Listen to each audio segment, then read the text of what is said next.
그 다음에 이 남아메리카 이야기인데, 아까 제가 시작할 때 2005년도에 멕시코에 있던 아즈텍 문명 지역을 취재하러 가자라고 PD가 이야기를 했다. PD가 공부를 하다 보니까 바이러스 때문에 그 아즈텍 문명이 멸망했다라고 하니 우리 사진 찍으러 갑시다. 뭐줄 꼬시려고 했는지.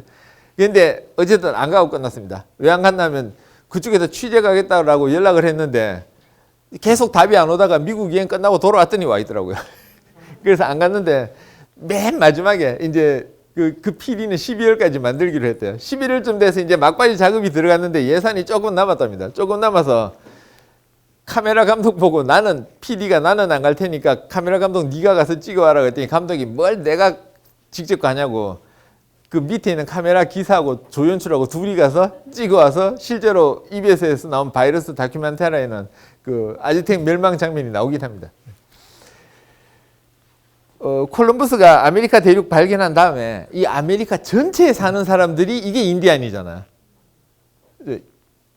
인디안인데 그러면 맨 위에 알래스카 쪽 가면 에스키모가 살고 있죠, 그죠? 에스키모도 넓게 보면 인디안이고, 하여간 원래 살던 사람 다 인디안인데 그 중에서 이제 아즈텍 문명, 잉카 문명, 마야 문명, 뭐 여러 가지 문명이 있었죠, 그죠? 그 아즈텍 문명 멸망할 당시에 계급으로 치면 대충 해군 대령쯤 되는 이 코르테즈라는 사람이 스페인 왕의 명을 받아서 금이 많이 난다라고 알려진 그 지역에 이제 뭐 쳐들어간 거죠. 쳐들어갔는데 아즈텍 문명 사람들이 스페인 사람들을 보니까 입고 있는 복장이 자기네들 전설에 따르면 이런 사람들이 와서 우리를 도와줄 거다, 구해줄 거다, 지켜줄 거다 한 그 사람들하고 비슷하게 생겼거든요. 그래서 왕이 쫓아나가서 환대를 해줍니다. 환대를 해주니까 이 코르테즈가 틈을 봐서 병사들 시켜서 이 왕을 감옥에다 넣어버리고요. 자기가 통치를 시작합니다. 근데 이 소식을 들은 스페인 왕이 볼 때는 이거 반역자잖아요. 반역자. 빨리 뭘 좀 얻어가지고 들고 와야지. 지가 거기서 왕 노릇하고 안 오고 있는 거야. 그러니까 더 계급이 높은 해군 장군쯤 되는 나바에스라는 사람을 보내서 체포해오라 그럽니다. 그래서 나바에스가 이제 멕시코 항구에 갔는데 이미 코르테즈는 이쪽에 좀 익숙해져 있고 나바에스는 덜 익숙한 상태에서 코르테즈가 가만 보니까 이거는 타협의 여지가 없는 거예요. 자기가 반역 행위를 했기 때문에. 그러면 이제는 나바에스를 물리치고 자기가 왕으로 살아야지 돼요. 이제는. 그래서 전쟁 싸우러 나갑니다. 해변가로. 나간 사이에 아즈텍 문명 사람들이 볼 때는 아니 저놈이 우리를 지켜줄 줄 알았는데 하는 짓 보니까 아닌 것 같거든요. 바로 감옥에서 왕을 빼가지고 당신이 왕해라 하고는 싸울 준비를 합니다. 자, 코르테즈는 중간에 있고 이쪽에는 아즈텍 문명이 있고 이쪽에는 나바에스의 군대가 있고, 근데 일단 나바에스 군대하고 붙었어요. 붙었는데 팽팽하고 피해만 있고 누가 이기고 질지 모르는 상황이 지속되니까 나바에스가 다음을 기약하면서 철수를 하는데 철수하면서 배를 다 불태워버립니다. 타고 갈 거 빼고. 그랬더니 코르테즈는 남았는데 이제 도망갈 방법은 없고요. 남았는데 아즈텍 문명을 쳐부수는 것 외에는 대책이 없는 상태. 그래서 아즈텍 문명 지역에 싸움을 하러 가는데 아즈텍 문명 사람들 한 번 당해봤잖아. 거기다가 지형에 능하지. 무기는 좀 부족했지만 그 사이에 훔쳐다 놓은 무기도 있지.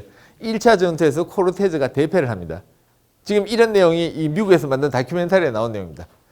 그래서 코르테즈가 대패를 했는데 대책이 없는 거예요. 배가 있어야지 뭐 도망을 가든 먹고 살기 위해서는 무조건 싸워서 이기는 거 외에 방법이 없으니까 2차 전투를 하러 갑니다. 갔는데 2차 전투부터 아즈텍 문명 사람들이 슬슬 막 도망가고 이렇게 해서 게임도 제대로 안 해보고 그냥 이겨버리고 끝납니다. 그래서 왜 이렇게 됐나? 거꾸로 역추적을 하니까 나바에스의 군대가 여기 오기 전에 아프리카에 가서 흑인들 잡아다가 노예로 쓰려고 데리고 왔는데 이 안에 그 천년두 환자가 있었고요. 이 환자가 적당히 퍼뜨려놨고 이게 코르테즈하고 붙었을 때 이쪽으로 옮겨가고 코르테즈가 아즈텍하고 붙었을 때 옮겨갔는데 문제는 아메리카 대륙 사람들은 태어나서 지금까지 한 번도 이 천년두라는 걸 만나본 적이 없으니까 면역 기능이 전혀 없어서 죽어나가기 시작한 겁니다. 그래서 아메리카 대륙 정복은 인디안하고 전투에서 전투로 죽은 사람보다 감염병 유행으로 죽은 사람들이 훨씬 더 많다 이렇게 되어 있습니다. 지금 이게 그 아즈텍 문명의 멸망 이야기고요. 1518에서 19년, 20년 이때 이야기입니다. 그리고 이제 1532년이 됐을 때 12년 지나서 피자로라는 스페인 장군이 잉카 문명 지역으로 쳐들어가고 있을 때 잉카 문명 지역에서는 우리나라 고구려하고 비슷한 문제가 생기는데요. 고구려가 영계소문 죽고 난 다음에 남생, 남근, 남산 삼형제가 싸우다가 뭐 신라한테 졌다 이렇게 돼 있는데 이 왕이 시찰 나갔다가 그 당시 잉카 문명의 수도가 쿠즈코, 지금 우리가 이거 잉카 문명 지역 구경 가려면 중심이 되는 도시죠. 쿠즈코가 수도였는데 왕이 시찰 나갔다가 죽어버려요. 그랬더니 왕을 따라갔던 첫째 아들하고 이 도시에 지키고 있는 둘째 아들이 싸움을 하게 됩니다. 싸움을 하게 됐는데 전투로 죽은 사람보다 이때부터 이미 천년두가 퍼지기 시작해가지고 환자들이 막 죽어나가는데 그러고 있을 때 이제 피자로가 이끄는 스페인 군대가 잉카 문명 지역으로 간 겁니다. 그래서 갔다가 가보니까 이미 자기네들끼리 난리가 나 있거든요. 막 서로 쳐 죽이고 그래서 쉽게 정복했다. 이게 의학 역사의 이야기입니다. 혹시 제레드 다이아몬드가 쓴 총균세 책 읽어보신 분 계신가? 이제 그 책에는 저하고 다르게 써놨잖아. 뭐라고 써놨냐면 160명의 스페인 군대가 고원에 딱 섰다. 그랬더니 저쪽에 6만 명의 잉카 문명 부대가 딱 섰다. 160대 6만. 근데 이때 총을 한 대 빵 쏘니까 태어나서 처음 듣는 소리에 놀라가지고 우왕좌왕하다가 깔려 죽었다 이렇게 나옵니다. 지금 약간 이렇게 통역을 했는데 그런 식으로 나옵니다. 그래서 이게 보기에 따라서 이제 역사가 조금 다르게 해석될 수 있다라는 이야기입니다. 그래서 갑자기 그 잉카 문명 멸망하고 나니 그 사람들이 어디로 사라졌는지 몰랐는데 여기로 갔다라고 이야기를 하죠. 사실 저는 뭐 여기 가볼 생각도 안 하고 있는데 학생들 중에 가끔 그 휴학하고 장기간 남여행 가는 이런 학생들이 있더라고요. 그래서 여기 이제 자기 얼굴 보이게 사진 찍어서 보내주기도 합니다. 그 올라가는 길이 좀 뭐 듣기만 했는데 한 명밖에 못 지나가는 자리가 있다 그러더라고요. 그러니까 위에서 방어하기가 좋은 거죠. 돌멩이 던져가지고. 그래서 이런 잉카 문명이 이 천년두 유행하는 바람에 역사 속으로 사라지고 말았습니다. 나폴레옹 이야기인데 나폴레옹은 정말 할 이야기가 많습니다. 많은데 지금 이미 제가 4가지 예시를 뽑아놨잖아요. 4가지. 그 프랑스 식민지 코르시카 섬 출신인 나폴레옹이 나는 출세하겠다고는 파리로 가서 우리 지금으로 치면 해군 사관 학교를 다니죠.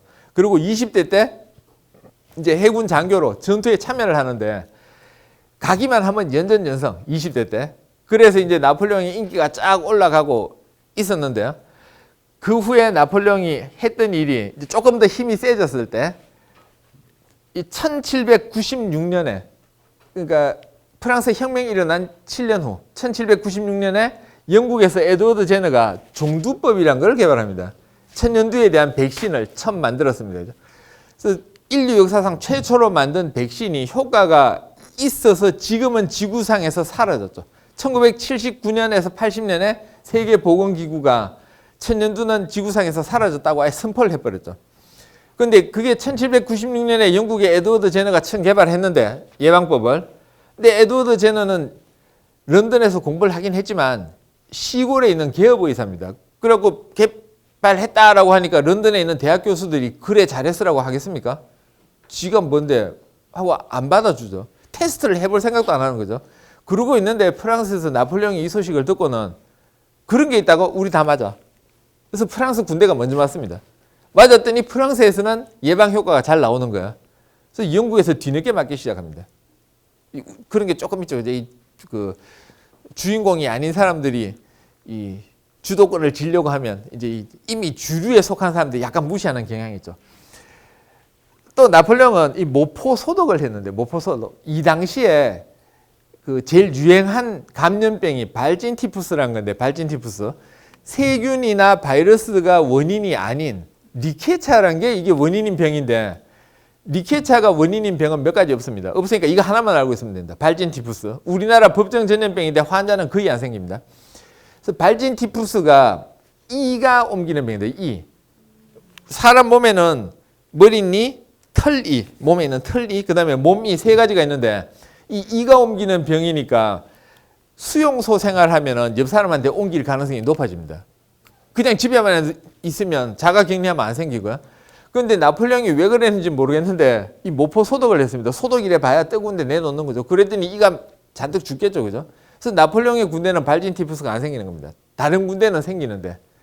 근데 참고로 전쟁 쳐서 부상 입고 죽는 사람 숫자보다 병에 걸려서 죽는 사람이 훨씬 많았는데 병에 걸려서 죽는 사람이 적어진 최초의 전쟁은 러일 전쟁, 우리나라 땅에서 벌어진 러일 전쟁을 최초로 칩니다. 그럼 러일 전쟁 1904에서 5년인데 그 앞에 1998에서 2000년 사이에 남아프리카 공화국에서 큰 전쟁 하나 있었고요. 그 다음에 미국하고 스페인이 한번 붙은 적이 있는데 이때도 다 병 걸려 죽은 사람이 더 많고 러일 전쟁 때 처음으로 병 걸려 죽은 사람보다는 싸워서 죽은 사람이 더 많다. 이게 이제 정상이 된 거죠. 그전이 비정상이고.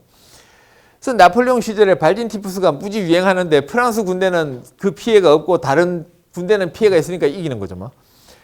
또 나폴레옹이 통조림을 참 만들었다 이런 소리 하는데 통조림 만들었다라고 해서 요새 같은 통조림은 아니고요. 옛날에는 이제 잘하는 사람을 앞에 내서서 전투를 하면 그 다음 사람들이 싣고 가면서 음식을 전해주잖아. 근데 가끔씩은 앞에 있는 사람들이 너무 빨리 가버리면, 그러니까 싸우지도 안 하고 그냥 행군하듯이 가버리면 뒤에 가는 사람들이 늦어가지고 밥을 못 전해주는 거예요. 음식을. 그러면 굶어 죽을 수는 없으니까 약탈을 해야 되는데 약탈을 하면 인기가 떨어지잖아. 그래서 인기가 떨어지니까 나폴레옹이 쓴 방법은 종이에다가 빌려 썼다고 종이 내주는 겁니다. 그러니까 뭐 정서 하나 써주고 가는 거죠. 근데 정서를 써주니까 계속 머물 수는 없잖아. 그러니까 점점 더 빨리 진군하는 거고. 근데 그러다 보니까 뒤에서 못 쫓아가서 좀 힘들 때가 있으니까 안 되겠다. 직접 들고 가게 하자. 직접 들고 가. 이게 통조림 비슷한 자가 소지용 음식을 처음 개발한 게 됩니다.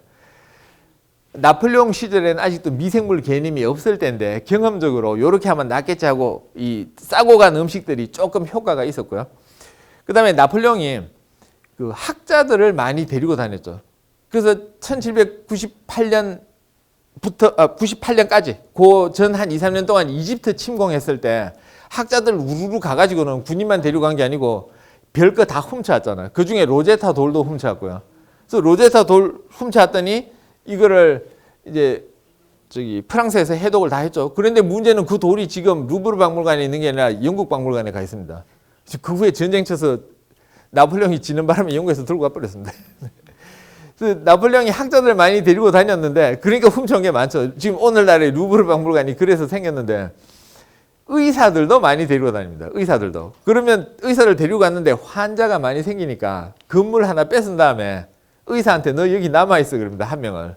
이거를 병원의 시초로 보기도 합니다. 아까 병원의 시초 제가 여러 가지 있다 그랬는데 이 한센병 환사 수용소는 이거보다 한 600년 정도 700년 앞에 이야기고요. 그 다음에 이슬람 세력들은 10세기가 되기 전에도 이미 병원이 있었습니다. 그러니까 의사하고 환자가 한 군데 머무는 건물 이게 병원이잖아요. 그래서 이제 관점에 따라 조금 달라질 수 있는데 그러다 보니까 여기가 그 노트르담 성당 얼마 전에 불탄 그 바로 옆에 있는 오텔 디웨 뭐 이런 건물인데 오텔 디웨인데 이게 프랑스에서 제일 오래된 병원입니다. 근데 호텔하고 호스피털이 어원이 같은 겁니다. 네, 호텔하고 호스피털이. 그래서 프랑스에서 제일 오래된 병원, 요거는 파리 시내에 있지만 나폴레옹이 이끌고 가던 군대들은 건물 환자 생기면 건물 하나 얻어가지고 거기다가 의사하고 머물렀다. 이게 이제 병원의 시초가 되죠. 이 책에서 이 리차드 고든이라는 저자가 재미있는 이야기를 써놨는데 1798년까지 나폴레옹은 이집트에 가서 젊었을 때부터 해서 한 10년 동안 계속 승리를 거뒀는데 이집트에서 치질이 심해져서 엉덩이에 뭐가 불편해져서 나폴레옹 스타일은 지금 여기 딱 도착했으면 영국하고 한판 붙어야 되는데 상태가 안 좋아서 하루 쉬었다. 하루 쉬었는데 그동안에 넬슨이 이끄는 군대가 도착을 했다. 그래서 하루 쉬다가 붙었는데 영국이 준비가 잘 돼 있어서 나폴레옹이 최초로 졌다. 치질 또는 치핵. 이것 때문에 졌다라고 리차드 고든이 이 책에서 이야기를 하고 있습니다. 그게 얼마나 중요했는지 그건 저는 모르고요. 어쨌든 그런 설이 있는데 문제는 나폴레옹이 처음 졌다는 겁니다. 그게 이긴 사람이 바로 넬슨이고요. 유명한 넬슨. 그리고 나폴레옹은 처음으로 진 다음에 파리로 돌아가서 그 쿠데타를 일으켜서 자기가 집권을 하죠. 그러고는 1803년에 황제라고 선포해버립니다. 그죠? 황제라고 선포하고는 유럽의 땅을 다 차지했는데 당시 지도를 보면 스페인의 이 맨 끝에 포르투갈 쪽 조금 남겨놓고 스페인, 그 다음에 프랑스, 그 다음에 중부 유럽의 그 독일, 벨기에, 네덜란드 이쪽 오스트리아까지 다 차지합니다. 영국은 이 건너편에 있으니까 이제 해상 무역을 계속하고 있는데 1905년 영국 군대가 스페인 쪽으로 접근을 하니까 나폴레옹이 잘 됐다. 이번에 가서 대갚아 주자.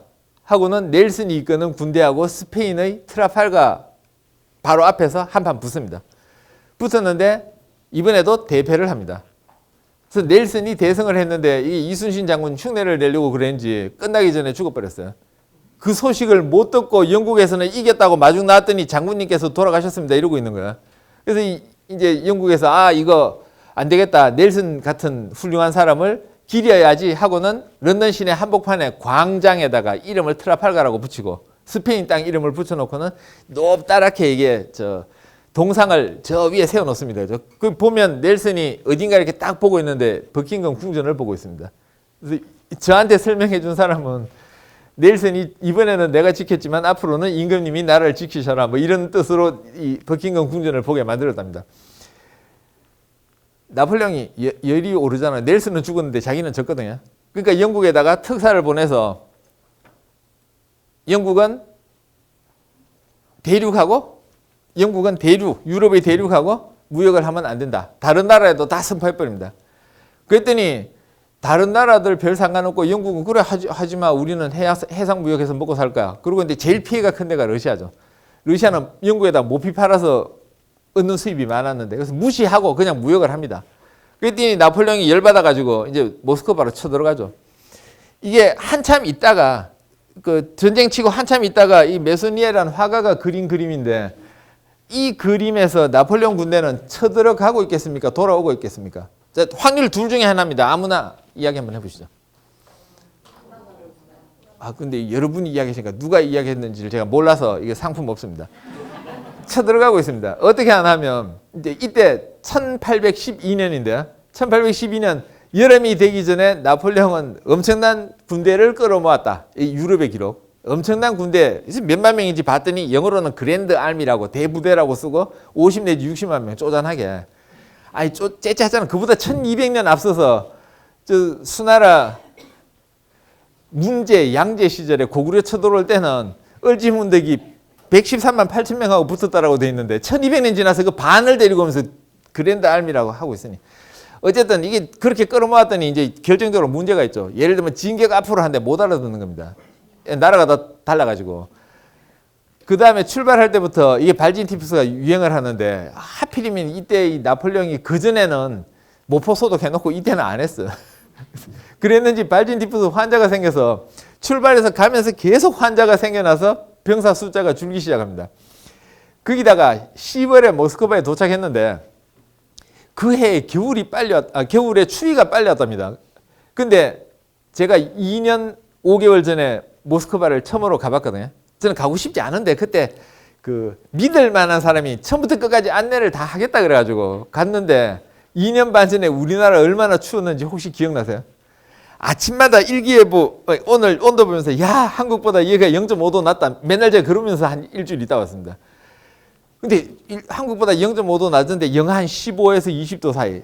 근데 저는 견딜만 하던데요. 근데 나폴레옹 군대는 그때 뭐 5리틀 파카가 없었나 10월에 도착을 했는데 러시아의 작전은 도망가는 거죠. 싸운다가 아니라 도망간다. 그래서 비워놓고 가버렸고 모스크바를 점령했는데 먹을 게 없는 데다가 노약자들만 남아있더라.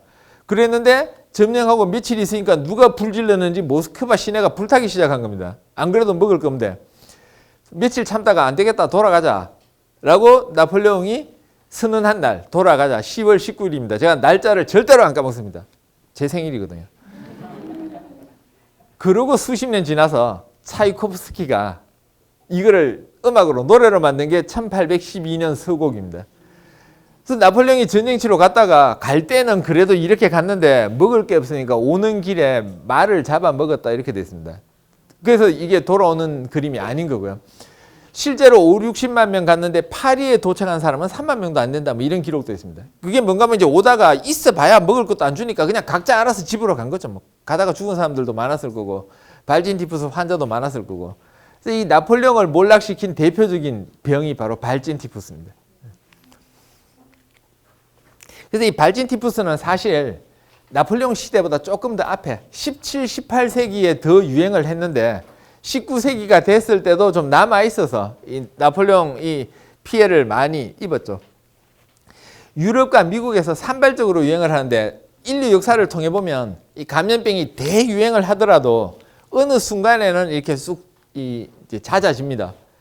그래서 이거를 왜 잦아지는지 사실 정확히 알 방법은 없는데 자연계의 섭리가 그런 게 아닌가라고 이야기들을 합니다. 이 사람이 다 걸려서 죽어버리면 숙주가 사라지는 셈이 되잖아. 그러니까 병원체들이 인간을 다 죽이지는 않을 거란 거죠. 많아봐야 3분의 1 정도 죽일 겁니다. 그죠? 3분의 1 엄청난 거죠. 이 1850년대에 가면 이제 크림 전쟁이 벌어지는데 크리미아 반도에서. 그런데 그 크리미아 전쟁 때는 발진 티푸스보다 콜레라가 더 많이 유행을 합니다. 만약에 발진 티푸스가 유행했다면 나이팅게일이란 이름은 우리가 역사에서 못 봤을지도 모릅니다. 그리고 발진 티푸스 해결한 거는 20세기 와서 이제 예방 접종 다 만들어서 해결이 됩니다. 근데 아까 발진 티푸스라고 하는 병은 세균이나 바이러스가 아닌 리케처라고 하는 새로운 거다라고 말씀드렸는데요. 근데 눈에 안 보이는 작은 생물체를 미생물이라고 하죠. 그죠? 미생물 중에 우리가 알고 있는 제일 작은 거는 바이러스고요. 바이러스 다음으로 작은 종류가 마이코플라즈마 또는 미코플라즈마 뭐 이런 게 있습니다. 이거 사람한테는 병을 거의 안 일으키는데 그런 게 있고요. 미코플라즈마보다 하나 더 큰 게 리케처고요. 이 발진 티푸스 일으키는 거. 그다음에 리케처보다 더 큰 게 세균입니다. 그래서 세균은 좀 모양이 다양해서 동그란 것도 있고 길쭉한 것도 있고 그래서 크기가 얼마다라고 이야기하기는 곤란한데 일반적으로 세균은 앞서 말한 바이러스, 마이코플라즈마, 리케처보다 크고 곰팡이보다는 작습니다. 그래서 세균이 곰팡이를 감염시킬 수도 있죠. 지금은 발진 티푸스가 리케처의 한 종류란 걸 알고 있는데 이걸 알아낸 헨릭이라는 사람이 자기 이름을 안 붙이고 리케처 프로아제키라고 이름을 붙였거든요. 이 병원체 이름을. 근데 헨릭 자기보다 먼저 연구를 하다가 감염돼서 세상을 떠난 두 학자의 이름을 붙여놓은 겁니다. 네. 발진 티푸스에서 발진을 빼면 티푸스가 되죠. 그죠? 그래서 영어로 티푸스라고 써놓고 사실 미국식으로 읽으면 타이퍼스가 되는데 타이퍼스라고 하면 바로 이걸 가리킵니다. 발진 티푸스. 근데 우리말로 장티푸스가 있잖아요. 장티푸스, 그 다음에 파라티푸스가 있거든요. 이거 두 개는 옛날에 이름 모를 때 붙이다 보니까 뭐 비슷한 형제처럼 티푸스가 같이 붙어 있는데 사실은 별 상관없습니다. 과거에 제가 어느 날 이 책을 기획하던 지금은 상지대 교수로 계시는 그 당시에는 이제 교수 되기 전이시던 분이 저한테 어느 날 전화가 와서 예 교수님 이런 책 내려고 하는데 16명이 한 챕터씩 쓰려고 합니다. 그런데 한 챕터 써주십시오. 그래서 제목이 뭔데요? 그랬더니 나폴레옹과 세균 누가 더 강한가 이렇게 써달라 그러더라고요. 나폴레옹과 세균. 근데 왜 그렇게 제목을 뽑으셨냐라고 물어보고 싶은데 딱 듣는 순간에 바로 아이디어가 떠오른 거예요. 그래서 네 써드릴게요. 그랬어요. 그리고 썼습니다. 나폴레옹이 아까 이제 전쟁 치다가 러시아 쳐들어갔다 지고 그 다음에 입지가 좀 약해져 있는데 이거 놔뒀다가는 유럽 내내 전쟁만 치겠다고는 영국을 위시한 여러 나라들이 쳐들어와서 엘바 섬에 가뒀다가 한번 도망치니까 세인트 헬레나 섬에 가뒀다가 죽어버리죠. 그죠? 근데 나폴레옹이 평생 의사들하고 친하게 지냈는데 죽고 난 다음에 의사가 부검을 해가지고 위암이라고 아예 딱 붙여놨습니다. 위암으로 죽었다고. 그런데 그러고 세월이 한참 지나가지고 비소 중독설이 나왔습니다. 비소에 의해서 중독돼서 죽었다고. 근데 나폴레옹 머리카락이 남아있거든요. 지금도. 이게 사실인지 모르겠는데 왜 남았는지 기록도 다 있습니다. 이게 영웅 취급을 한 사람들이 이렇게 훔쳐간 거죠. 머리카락을. 그래서 비소 중독설이 있으니까 이게 함량을 봐서는 중독돼서 죽었을 가능성이 있다. 그런데 실제로 아마 시험 문제로 나오면 다수의 학자들은 인정 안 합니다. 이유가 그 당시에 비소 중독을 모르고 많이 썼기 때문에 우연히 생긴 현상이고 나폴레옹 머리만 그렇게 있는 게 아니라 다른 사람들도 많았다. 뭐 이런 뜻에서 인정을 안 합니다. 근데 제가 이 책에 썼던 이야기는 나폴레옹은 아까 통조림도 만들고 모포 소독도 하고 그 천연두 예방 접종도 하고 그러니까 감염성 질환을 예방할 수 있는 일을 많이 했다. 그런 뜻에서 나폴레옹은 세균보다 강하다. 미생물보다 강하다. 그런데 위암으로 죽었다. 위암은 오늘날 헬리코박터균이 원인임을 알고 있다. 세균 때문에 죽었다. 그러니까 나폴레옹과 세균은 막상막하다. 이게 제 결론입니다. 그런데 헬리코박터균이 위암을 일으킨다. 이거 처음 발견한 사람이 바로 이분이죠. 베리 마샬인데 2004년 가을에 우리나라에 야쿠르트 선전에 나오시기 시작했습니다. 그래서 6개월간 계약 기간 동안에 본인과 본인의 선생님 로빈 워렌하고 둘이가 같이 나왔는데 6개월 계약 기간이 끝나고 이제 방송에서 사라졌어요. 야쿠르트에서 윌이라는 음료수 선전하려고 취재를 했는데 근데 2005년 말에 노벨 생리학상 수상자로 결정이 됐습니다. 그래서 야쿠르트에서 다시 연락을 했죠. 한국 와서 찍으실 필요는 없고 옛날에 찍은 거 6개월만 더 씁시다. 그랬더니 로빈 워렌이 나는 은퇴했으니까 빼라. 그 다음에 이 베리 마샬은 나한테 줄 필요 없고 헬리코박터 파운데이션 호주에 있는 거기다가 입금하고 쓰셔라 라고 해서 이 헬리코박터균을 발견하신 분인데 문제는 이 베리 마샬이 증명하려고 그러니까 헬리코박터균이 위 속에서 살고 있으면서 문제를 일으킨다는 것을 이야기하고 싶은데 아무도 안 믿는 거야. 근데 실제로 위 속에서 살고 있는 세균은 지난 100년 동안 여러 번 발견됐습니다. 왜 안 믿었나 하면 아까 페텐코프가 콜레라균을 마셨더니 위액 때문에 죽었다. 그러니까 위액에 의해서 콜레라균이 죽었다라고 말씀드렸잖아. 이렇게 강한 산성 용액에서 세균이 산다. 말도 안 되는 소리다. 이렇게 된 거야. 지난 100년 동안. 여러 번 발견해 놓고도 내가 실험하다가 잘못해서 오염됐나 보다. 이러고 지나간 겁니다. 근데 이 베리 마샬이 내과 전문의를 따고 교수 되려는 시점에 좋은 논문을 내야 되겠는데 뭘 할까 하다가 이 소화기 내과인데 근데 로빈 워렌 선생님이 위 속에 세균이 있다고 하니까 찾아가서 물어보고는 좋다 실험으로 증명해보자 하고는 실험을 했는데 동물 실험이 안 되는 거야. 지금 약이 태어나오려면 세포로 실험하고 그 다음에 동물 실험하고 그 다음에 사람한테 써보고 사람도 임상 1상, 2상, 3상 써보고 이러니까 몇 년 걸리는 겁니다. 근데 사람한테 해봤더니 동물 실험이 안 되니까 사람 실험에 허락을 받을 수가 없는 거야. 그래서 자기 몸에다가 실험을 합니다.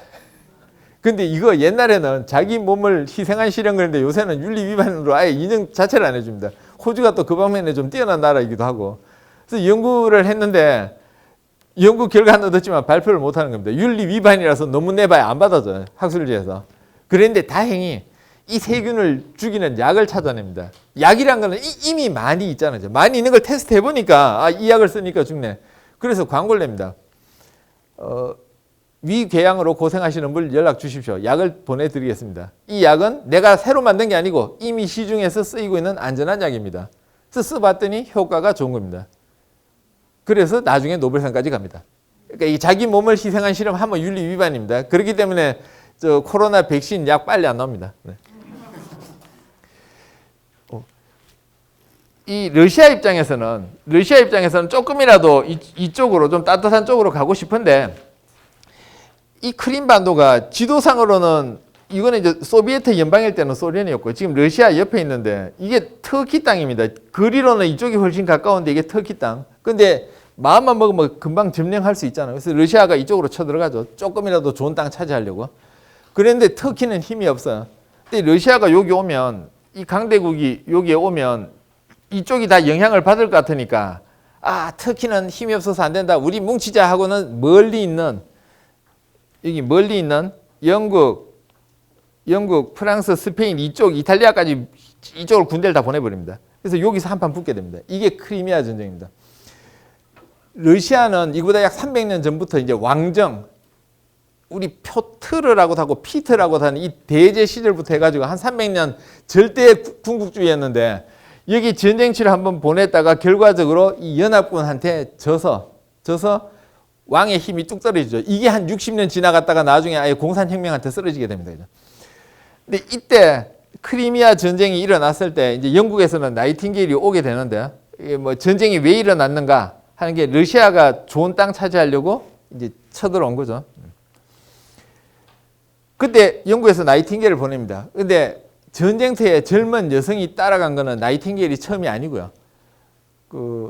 이미 이거보다 앞서서도 전쟁에 이 군사들 위안하려고 간 게 아니라 뭐 좀 도와주려고 간 사람들이 있었는데 효과가 별로 없다가 처음으로 효과를 본 전쟁이 바로 이 전쟁입니다. 그래서 나이팅게일이 한 일이 한마디로 이야기하면 정성 들여서 보살핀다 하고 위생에 신경 쓴다 이건데 위생 때문에 이 나이팅게일의 힘이 도움이 됐던 가장 큰 이유가 콜레라가 유행해서 그렇습니다.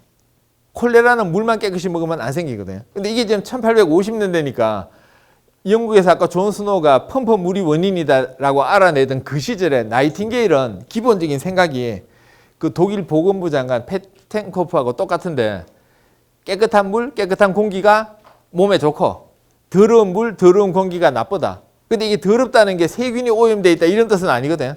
그래서 기본 전제는 틀렸지만 결과적으로는 깨끗한 물 먹으니까 환자가 줄어드는 겁니다. 그래서 나이팅게일이 이끄는 29명의 오늘날로 치면 간호사죠. 그 시절에는 그냥 여성이었지만 이 사람들이 전쟁터를 누비니까 이게 결과가 좋아진 거죠. 이 크리미아 전쟁은 중요한 게 하나 더 있는데 종군 기자가 처음 따라간 전쟁입니다. 종군 기자. 그러면 종군 기자가 그전에는 없었어요. 왜 없었냐면 가봐야 전달할 방법이 없잖아요. 근데 이때 처음으로 무슨 전신이 생깁니다. 베일이 전화기 만들기 직전에 전신이 마르코니가 전신을 가능하게 하니까 전신으로 소식을 전할 수 있게 돼서 기자들이 따라갔고요. 따라가서 소식이라고 오는 게 그 집의 가장 또는 그 집의 자식들은 전쟁 치다 죽은 게 아니라 병 걸려 죽었다. 이 소식이 날라오는 겁니다. 그치? 병으로 죽은 사람이 더 많으니까. 그러면 옛날에 십자군 전쟁할 때는 전쟁 치러 가서 20년 안 오다가 어느 날 뭐 살아오기도 하고 나라를 위해 싸우다 죽었다 그러면 그런 줄 알았는데 전에 오는 이야기는 나라를 위해서 싸운 게 아니라 전쟁 치러 가다 굶어 죽었다 내지는 병 걸려 죽었다. 그럼 이럴 바에 뭐 타러 전쟁 치러 가냐 이 생각이 들겠죠. 그죠? 그래서 국민 여론이 극도로 나빠지니까 정부는 뭐라도 해야 되는데 그 뭐 중에 하나가 나이팅게일을 적극 후원하는 겁니다. 그래서 이제 효과를 봤죠. 나이팅게일이 이제 성공을 했기 때문에 오늘날 의사 외에 간호사라는 직종이 생겼죠.